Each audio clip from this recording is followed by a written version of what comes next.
다 같이 사도신경으로 우리의 신앙을 함께 고백하시겠습니다. 나는 전능하신 아버지 하나님, 천지의 창조주를 믿습니다. 나는 그의 유일하신 아들, 우리 주 예수 그리스도를 믿습니다. 그는 성령으로 잉태되어 동정녀 마리아에게서 나시고 본디오 빌라도에게 고난을 받아 십자가에 못 박혀 죽으시고 장사된 지 사흘 만에 죽은 자 가운데서 다시 살아나셨으며 하늘에 오르시어 전능하신 아버지 하나님 우편에 앉아 계시다가 거기로부터 살아있는 자와 죽은 자를 심판하러 오십니다. 나는 성령을 믿으며 거룩한 공교회와 성도의 교제와 죄를 용서받는 것과 몸의 부활과 영생을 믿습니다.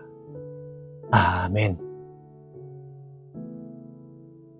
다같이 찬송가 550장 시온의 영광이 빛나는 아침 함께 찬송하시겠습니다.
오늘 우리에게 주시는 하나님의 말씀은 구약성경 출애굽기 9장 1절에서 6절까지의 말씀입니다. 출애굽기 9장 1절에서 6절까지의 말씀을 제가 받들어 봉독하겠습니다. 여호와께서 모세에게 이르시되 바로에게 들어가서 그에게 이르라. 히브리 사람의 하나님 여호와께서 말씀하시기를 내 백성을 보내라. 그들이 나를 섬길 것이니라.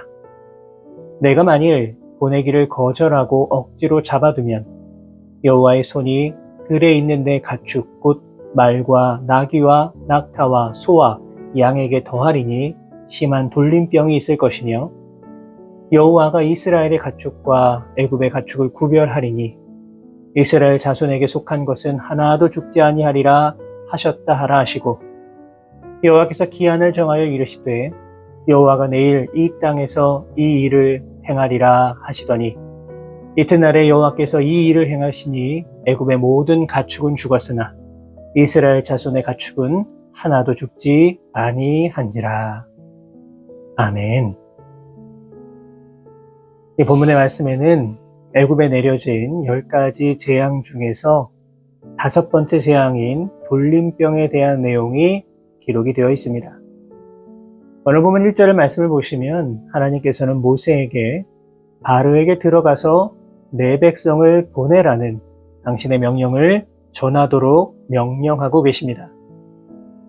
그런데 모세가 처한 상황을 한번 생각해 본다면 바로는 연이어 닥친 재앙으로 인하여서 이 모세에 대한 감정이 좋지 않았을 것 같습니다. 어쩌면 모세도 가능하면 바로를 피하고 싶었을지도 모릅니다. 그러나 어떠합니까? 하나님께서는 계속해서 바로를 찾아가라 말씀하고 계십니다. 무엇보다 본문 2절과 3절을 보시면 만약 이 명령을 거절한다면 여호와의 손이 애굽의 말, 나귀, 낙타, 소, 양을 쳐서 돌림병이 있게 될 것이다 경고하고 있습니다. 지금 본문에 언급된 이 가축을 한번 생각해 본다면 먼저 말은 군사용으로, 나귀와 낙타는 단거리 수송용으로, 그리고 소나 양은 목축에 사용되던 동물이었습니다. 한마디로 이러한 동물은 애굽의 군사와 경제의 아주 중요한 부분을 차지했던 재산이라고 할 수가 있습니다. 그렇기 때문에 이러한 동물들에게 병이 생긴다고 하는 것은 군사적이고 경제적인 측면에서 나라의 큰 손실과 혼란이 임하는 것이라고 볼 수가 있습니다. 여러분, 그렇다면 이러한 재앙을 통해서 우리가 알 수 있는 한 가지 사실은 무엇일까요? 그것은 바로 한 나라의 역사와 흥망성쇠를 주관하시는 분은 결국 여호와 하나님이라고 하는 사실입니다. 세상의 권세자들이 아무리 나라를 잘 다스리고 나라를 부강하게 만들기 위해 노력한다고 하더라도 하나님께서 허락하지 아니하면 결국 나라는 다 망할 수밖에 없는 겁니다. 그렇기 때문에 우리는 우리의 삶 속에서 더욱더 하나님의 주권을 인정해야만 합니다. 나라와 민족과 열방의 구원이 오직 하나님 손에 달려있음을 인정하고 하나님께 간구해야만 합니다. 사무엘상 7장의 말씀을 보시면 이스라엘 온 족속이 미스바에 나와 기도하는 모습이 기록되어 있습니다. 당시 이스라엘은 블레셋의 공격으로 인하여서 어려움을 당하고 있었습니다. 이때 사무엘은 온 이스라엘을 향해 금식을 선포하고 자신들의 죄를 종일 금식하며 회개하고 기도했습니다. 그러자 어떤 일이 있었습니까? 블레셋이 공격을 해왔지만 하나님께서는 큰 우레를 발하셔서 그들을 어지럽게 하셨고 결국 이스라엘은 큰 승리를 거두게 되었습니다. 사랑하는 여러분, 하나님을 알지 못하는 사람들은 가만히 앉아서 기도하는 것이 무슨 도움이 되겠느냐 그렇게 말할 수도 있지만 나라와 민족을 위해 하나님 앞에 나와서 기도하는 것만큼 중요하고 시급한 일은 없습니다. 우리가 살아가고 있는 이 시대를 바라보면 정말 하나님 앞에 나와 더욱더 기도할 수밖에 없음을 절실하게 느끼게 됩니다. 여러분, 그렇습니다. 이 시대가 정말로 필요로 하는 것은 하나님의 주권과 통치를 인정하고 하나님 앞에 나와 간절하게 기도하는 겁니다.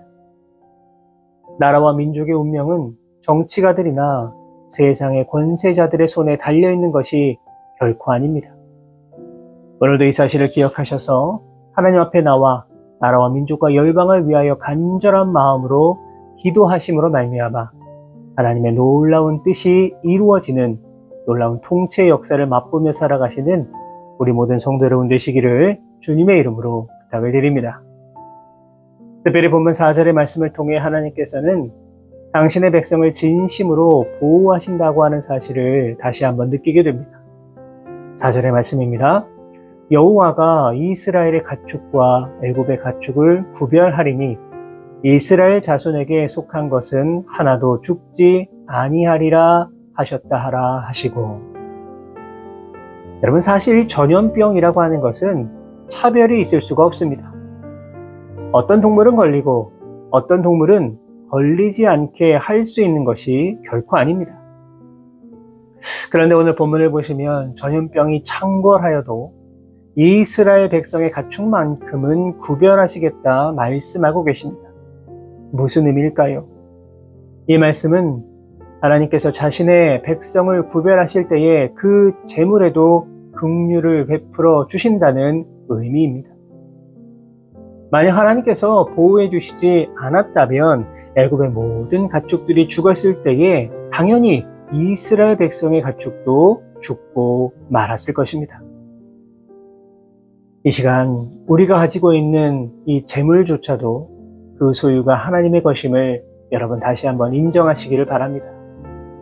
그렇기 때문에 우리에게 주신 재물을 바라보면서 우리는 언제나 하나님 앞에 감사하고 또 그 재물을 하나님의 영광을 위해 사용할 수 있게 노력해야만 하는 것입니다. 이 마태복음 19장을 보시면 한 청년이 예수님께 나와서 무슨 선한 일을 해야 영생을 얻을 수 있는지 묻는 장면이 나옵니다.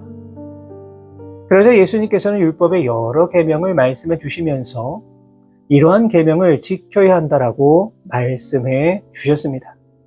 그러자 이 청년이 무엇이라고 합니까? 나는 다 지켰는데 무엇을 더 지켜야 합니까? 다시 질문합니다. 그러자 예수님께서는 내 소유를 팔아 가난한 자들에게 주라, 그리고 나를 따르라 말씀해 주셨습니다. 여러분, 그렇다면 이 말씀에 대한 청년의 반응은 무엇이었습니까? 마태복음 19장 22절 말씀을 보시면 그 청년이 재물이 많음으로 이 말씀을 듣고 근심하며 가니라 기록되어 있습니다. 한마디로 눈앞에 분명한 해답이 있지만 수많은 재물이 우상이 되어서 예수님을 온전히 따르지 못했던 것입니다.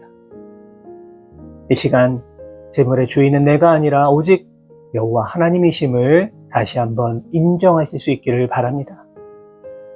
아무리 많은 재물이 있어도 하나님이 다 가져가시면 한순간에 사라지고 마는 것이 바로 재물입니다. 그렇기 때문에 우리 그리스도인들은 우리에게 주신 재물을 정말 하나님의 뜻에 잘 맞게 관리하고 다스려야 할 책임이 있는 것입니다. 바라기는 지금 나에게 주신 모든 것에 온전히 자족하시고 모든 재물의 주인 되시는 하나님만 믿고 의지하심으로 말미암아 언제나 감사와 평안함으로 이 땅을 살아가실 수 있는 우리 모든 성도 여러분들 다 되시기를 바랍니다. 마지막으로 5절의 말씀입니다. 여호와께서 기한을 정하여 이르시되 여호와가 내일 이 땅에서 이 일을 행하리라 하시더니, 하나님께서는 분명 내일이라고 하는 기간을 정해서 가축들에게 내릴 그 재앙의 때를 알려주셨습니다. 여러분, 이를 통해 우리가 알 수 있는 것이 무엇입니까? 그것은 바로 심판의 때를 하나님께서 정하시고 정하신 때에 실행하신다라는 것을 알려주시는 겁니다. 이처럼 심판의 때는 오직 하나님 손에 달려있음을 우리는 기억해야만 합니다. 하지만 그 심판의 때가 언제인지 우리들에게 정확하게 알려주지 않으셨습니다. 예수님께서도 마지막 때를 묻는 제자들의 질문에 때와 시기는 아버지께서 자기의 권한에 두셨으니 너희가 알 바 아니라 말씀하셨습니다. 무엇보다 오늘 본문의 말씀처럼 곧바로 재앙을 내리시지 아니하고 내일이라고 하는 시간을 주셨다는 것은 바로 돌이켜 회개할 수 있는 시간을 주셨다는 의미라고 할 수가 있습니다. 다시 말해서 하나님의 뜻에 순종할 수 있는 하루라고 하는 시간을 주셨다는 겁니다. 우리가 오해하지 말아야 할 것은 하나님은 결코 악인에 대한 심판을 즐겨 하시는 분이 아니라는 것입니다. 오히려 하나님이 정말로 기뻐하시는 것은 악인이 돌이켜 회개하여 구원받아서 그 심판을 면하는 것입니다. 이처럼 하나님은 은혜롭고 자비로운 하나님이심을 우리는 기억해야만 합니다. 무엇보다 죄로 인해 당장이라도 심판을 받아 죽을 수밖에 없는 바로 내가 하나님의 자녀가 되었다라고 하는 것이 하나님의 자비하심을 보여주는 가장 좋은 증거라고 할 수 있습니다. 그러나 애굽의 바로가 돌이킬 수 있었던 그 하루를 헛되이 보낸 결과는 어떠했습니까? 너무나도 참혹했습니다. 사랑하는 여러분, 오늘 주신 말씀을 통해 하나님의 주권을 인정하시고 나라와 민족과 열방도 그리고 우리 모두에게 허락하신 재물까지도 오직 하나님 손에 달려있음을 기억하시기를 바랍니다. 무엇보다 오늘도 우리에게 하루라고 하는 너무나 소중한 시간을 주셨음을 기억하시면서 우리에게 주신 사명을 온전히 감당하시고 또 우리의 삶의 자리에서 하나님의 뜻을 기억하고 이루며 살아가기 위해 최선을 다해 노력하며 나아가실 수 있는 우리 모든 성도 여러분 되시기를 주님의 이름으로 축원합니다. 기도하겠습니다. 하나님 감사합니다. 오늘도 우리에게 허락하신 귀한 생명으로 이 땅을 살아갈 수 있도록 인도해 주시고 주님 거룩하신 말씀으로 이 소중한 하루를 시작할 수 있도록 인도하여 주신 은혜에 감사를 드립니다. 바라고 하나오니 우리의 삶의 자리에 언제나 기름 부어주시고 세상의 악이 조금도 틈타지 못하도록 언제나 주님께서 지켜주시고 보호하여 주시고 인도하여 주옵소서. 사랑의 하나님, 주신 말씀을 통하여서 하나님의 주권을 다시 한번 기억하게 됩니다. 나라와 민족과 열방도 그리고 우리의 모든 재물도 모든 것이 다 하나님 손에 달려있음을 다시 한번 인정하게 하시고 우리의 뜻과 생각이 앞서기보다는 더욱 하나님 앞에 기도하면서 하나님의 뜻을 간구하며 살아갈 수 있는 우리 모두가 되게 하여 주옵소서. 무엇보다 오늘이라고 하는 소중한 시간을 우리에게 주셨음을 기억하게 하시고 우리의 삶의 자리에서 복음 전파의 사명을 온전히 감당하기 위하여 최선을 다해 노력할 수 있는 우리 모두가 되게 하여 주옵소서. 이 모든 말씀 우리 주님 예수 그리스도의 이름으로 간절히 기도하옵나이다. 아멘.